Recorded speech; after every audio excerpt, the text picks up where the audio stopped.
고려에서 조선으로 이제 나라가 바뀌고 개경에서 한양으로 천도를 합니다. 그러면 이제 도성을 쌓아야 되는데 도성의 둘레를 어떻게 정해야 할지 결정을 해야 됩니다.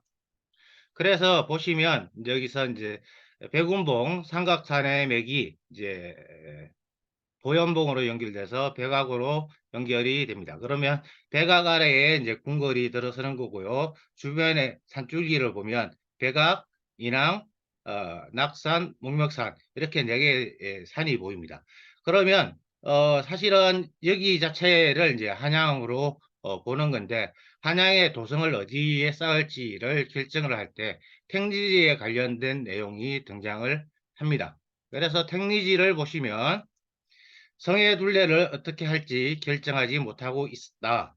어느 날 밤에 큰 눈이 내렸는데 바깥쪽은 눈이 쌓이고 안쪽은 곧 녹아 없어졌다. 이것을 보고 태조가 이상히 여겨 눈을 따라 성을 쌓도록 명했으니 이것이 바로 지금 도성의 형태이다. 이런 이야기가 나오는데요. 우리가 이제 고속도로를 따라가다 보면 멀리 산을 보면 눈이 녹은 쪽과 안 녹은 쪽이 나누어지는 것을 쉽게 볼 수가 있습니다. 그래서 조선시대에서는 이제 이 사람이 왕십리 사람인가 마포 사람인가 구분하는 방식이 존재를 했다고 합니다. 왕십리는 이제 성의 동쪽에 있습니다. 해는 아침에 동쪽에서 떠서 남쪽을 지나서 서쪽으로 갑니다. 그러니까 이 왕십리 사람이 아침에 종로로 일을 보러 갑니다. 그러면 이 사람의 뒤쪽에 에, 해가 있기 때문에 뒷목이 탑니다. 그리고 다시 이 사람이 오후에 다시 왕십리로 돌아갑니다. 그 사이에 이제 해는 또다시 이제 서쪽으로 가 있으니까 또다시 이 사람은 뒷목이 타게 되죠. 이에 의해서 마포 사람은 아침에 종로로 갑니다. 그러면 이마가 타게 되겠죠. 그리고 다시 해걸음이 돼서 이쪽으로 마포 쪽으로 돌아오면 해가 서쪽에 가 있으니까 또다시 이마가 탑니다. 그래서 뒷목이 타 있는 사람은 왕십리 사람, 이마가 타 있는 사람은 마포 사람이라고 이야기를 하기도 합니다. 그래서 생각을 해보시면 적도지방이나 남극이나 북극이나 사막 같은 지역에 우리 같은 풍수사상이 존재할 리가 없는 거죠. 풍수사상은 산을 기준으로 도시를 만드는 북반구 중위도, 우리나라나 중국 같은 지역에서 통하는 원리가 되는 거죠.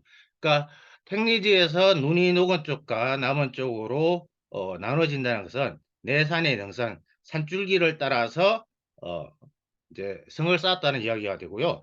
그 우리의 백악이랑 목멱이랑 타락산이랑 인왕산이 서로 정확하게 마주보지 않습니다. 그러면 마주보지 아니니까 정확하게 이제 성곽의 모양이 직선이 되거나 어, 그 사각형이 되는 건 아닌 거죠. 그러니까 곡선이 되는 거고 또 하나는 이제 위치에 따라 산줄기를 이렇게 연결했으니까 이게 원형이 정확하게 원형이 되는 것은 안 되는 거죠. 그래서 평지성이니 평지 같은 경우에는 이제 원형이나 사각형의 형태로 만들 수 있지만 산줄기에 능선을 연결했으니까 그 형태가 나오지 않는 거고요.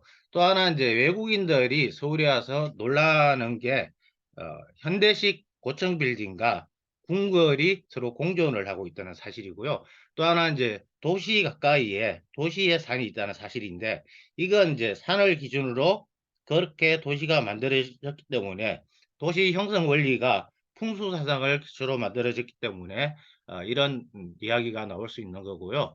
그러니까 이제 이런 거죠. 그러니까 우리만의 독특한 도시 형성 원리가 존재를 했던 거죠. 그래서 중국의 도성이랑도 모양이 다르고 서양의 성곽과도 모양이 다르고 일본의 성곽과도 모양이 다른 게 되는 거죠.